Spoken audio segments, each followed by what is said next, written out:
Hi, it's Sandy Wiley, and I'm going to talk about borderline personality disorder, part two.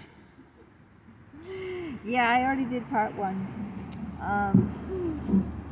But you know what? In part one, I talked about the all or nothing, the extremes, the black or white, the no gray. And guess what I forgot? Abandonment, fear of abandonment. So, borderline personality disorder, part two, fear of abandonment. That's a big one. That's really what it's all about. And for me, it's just horrible.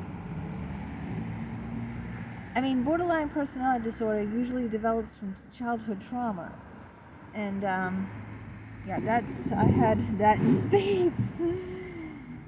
And the fear of abandonment is very real. And for me, I'll tell you what I do and how I experience it, because that's the core issue of borderlines, fear of abandonment. Now, for me, I've always been shamed and belittled when I was a child, and so I don't feel lovable. And so when someone shows me some interest, everything hinges on them. Like, it's like I'm so scared that at any moment they're not going to be interested in me, and that I'm going to lose their love and affection. And it's just very, traumatic for me.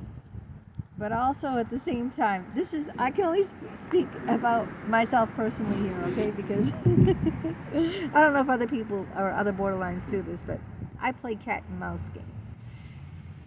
I test people's love by playing cat and mouse, especially with people I'm really, really close to.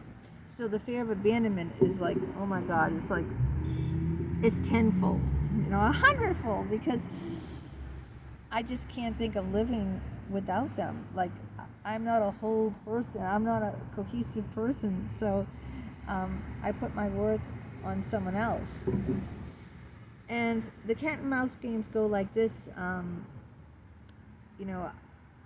I do something, I pull away and see if they come after me. See if they chase me. I've done it with Dick Geist so many times. Like, I'm leaving you. I'm upset. You hurt me.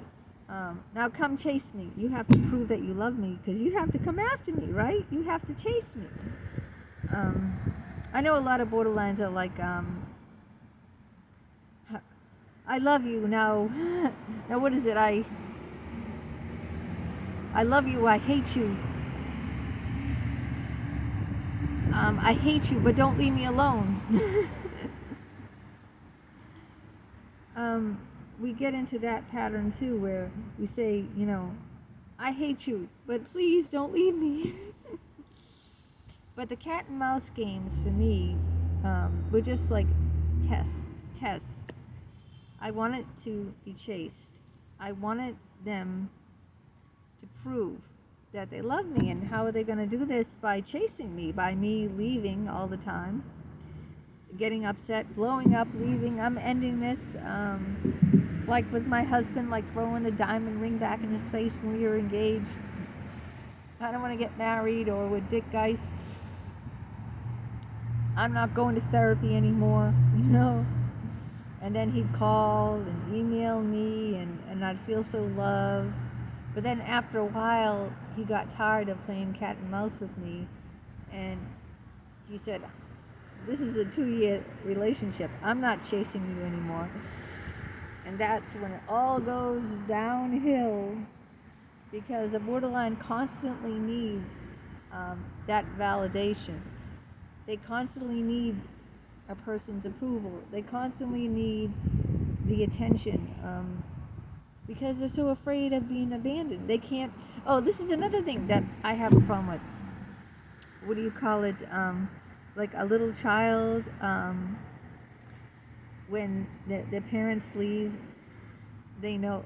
Well, a little child, if they're very small, they might not know that the parents are going to come back. So they think if someone leaves, they're never going to see them again. Object permanence. That's what it's called. Object permanence. It's like if I take a ball and hide it behind a chair, right?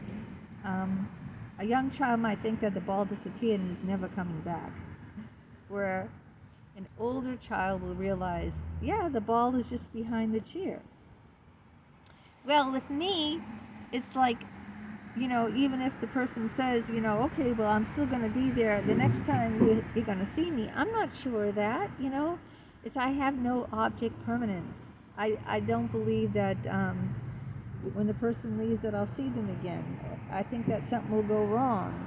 So I must have been stunted at that age. I don't know because I'm not a psychologist. At what age you get object permanence from. But I believe as a person that where you are stunted is where you are emotionally. So if I got stunted at the age where a child develops object permanence, they know that if you hide the ball somewhere behind the bench, that the ball's still there. You can find it. It's behind the bench. It hasn't vanished. It hasn't disappeared, right?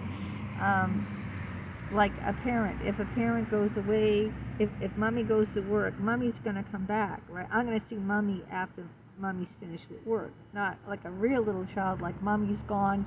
Will I ever see mommy again and wail all day because they don't understand that mommy will be back? Well, I don't know what age, and I haven't looked it up for this video. I just do these videos, spare of the moment. But you get what I'm saying. If, let's say that age is at 3 or 4, I don't know if it is, then I probably got stunted at that age where a child develops object permanence. I think it's younger than that, but so I was stunted when I should have been learning that. I didn't learn that because I had a very abusive, traumatic upbringing. So that's where I'm stunted at that age emotionally. So I don't have object permanence. So I'm not sure if someone leaves, like the mother leaving the child to go to work, that person is going to come back. So I get very frightened, and it's horrible having that deep fear of abandonment. And it's horrible playing these cat and mouse games. And it's like a lot of people think, oh, you just want attention, or no, it's a horrible feeling to feel like that, to feel like, never feeling safe. That's what it is. You never feel safe as a borderline. You don't know what a person is going to do, what is going to happen.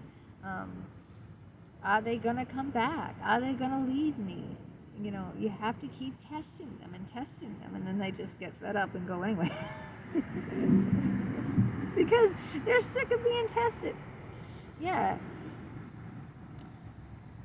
I mean, the only person who really stood the test of time was my husband. Now, I've known him since I was like 18 years old. I'm 57, so do the math.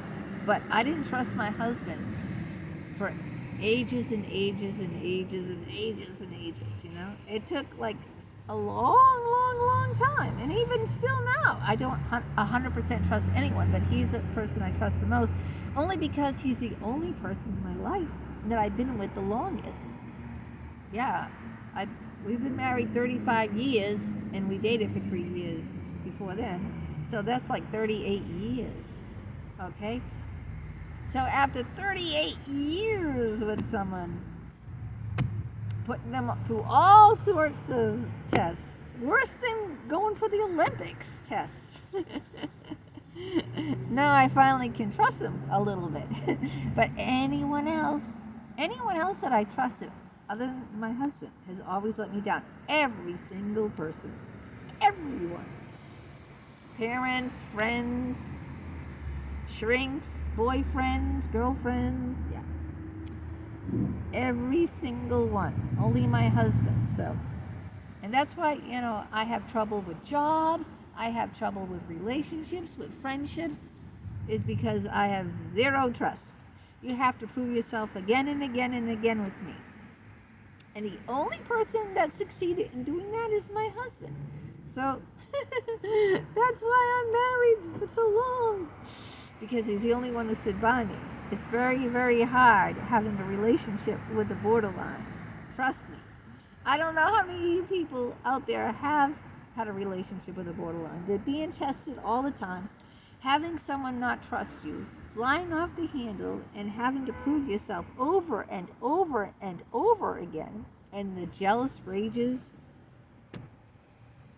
because of the insecurity and the fear of being abandoned. That's why, like, if a girl's with a guy, her boyfriend, and he looks at a pretty girl, another pretty girl, she's not going to go off the wall. But with a borderline, it's like, why are you looking at her? Do you want to be with her? You'd rather be with her than me? You think she's prettier than me? You don't think I'm pretty? Why do you need to look at her? What are you going to do? Chase her now? You don't want me? See? You get it? You see how it is? And then you probably say, okay, fine, be that way. Look at, you looked at her. I'm done. I'm out of this relationship. If I'm not good enough, if you don't have all your eyes on me, then forget it. See how it is? It's horrible.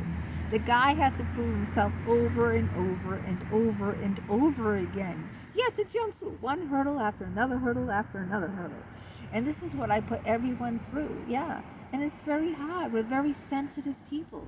I mean, I'm a very sensitive person. I'm a very deep person. If you say something to me or say it the wrong way, I'm going to be very wounded, badly wounded. It's not like, other people might be able to brush it off. It might be just a little irritated, It's like, with me, what might be a little scratch on someone, with me is like a gaping, gushing, bleeding, hemorrhaging hole.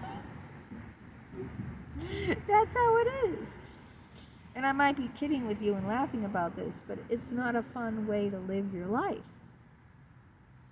And I don't know how to tell you, if you are borderline, how to get over that fear of abandonment unless you form a relationship like I did with my husband, where you at least have one person who stands by you throughout all the years, so that at least there's one person that can do it, right?